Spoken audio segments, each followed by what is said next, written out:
Recognizing that you are aware, you are a conscious being, you can choose how to use your thinking.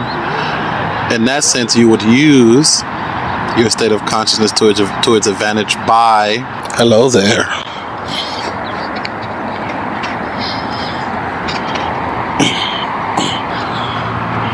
Thank you for joining me here. I appreciate your presence. It's a little different here today, but I'll bring us outside.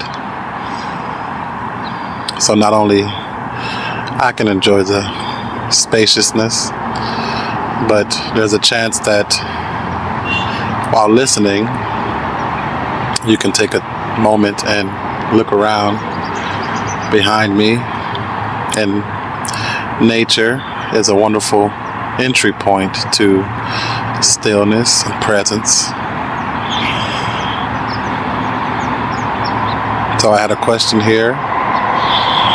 Also, the sounds that you may hear are also a lot different than when I'm sitting in the living room there.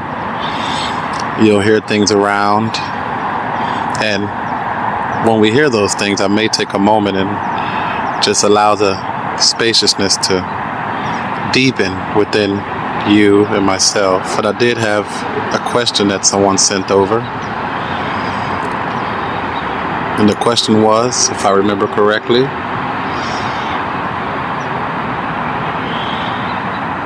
how do we use our consciousness to its advantage? That's a wonderful question, because if you're suffering mentally, if you have some kind of self-centered, egoic sense of self that you're unaware of, using your own state of consciousness to its advantage is a wonderful stepping stone to recognizing the essence of who you are. So,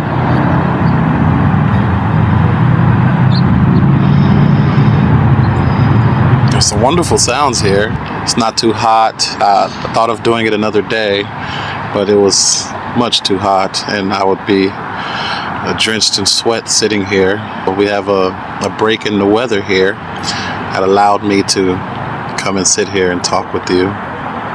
Getting back to what we're talking about, stepping out of that continuous stream of thinking and allowing that awareness to arise within you, which can guide you to realizing how to use your consciousness to its advantage. A few examples probably may be,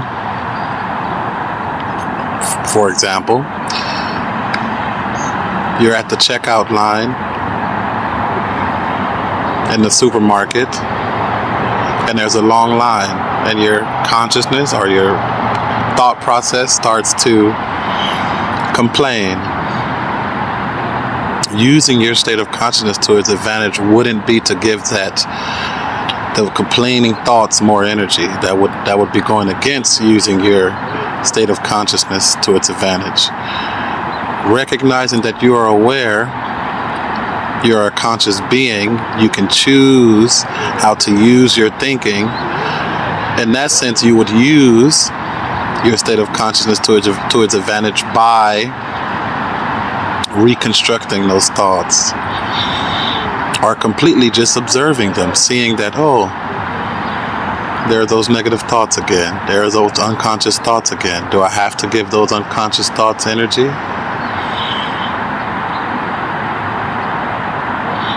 And either you can just continue shifting your attention, like we talk about, to your breathing, and watch those thoughts float by like clouds in the sky, or you can reconstruct the way those thoughts come to you.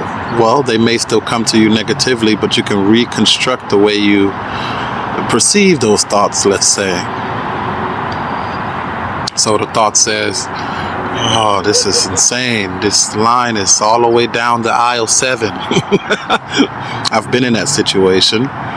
And you can continue giving those negative thoughts energy, or you can easily step out of that, observe that, oh, that's the same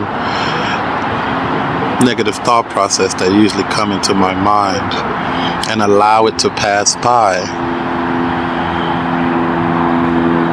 It's a very wonderful question.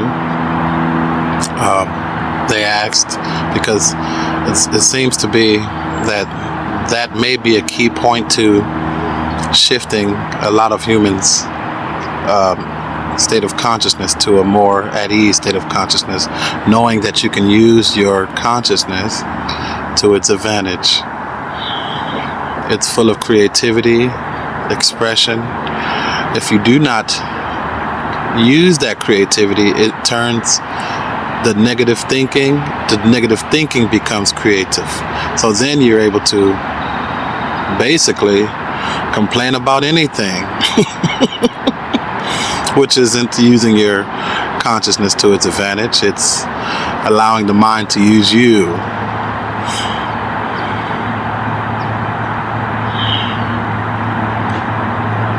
Thank you.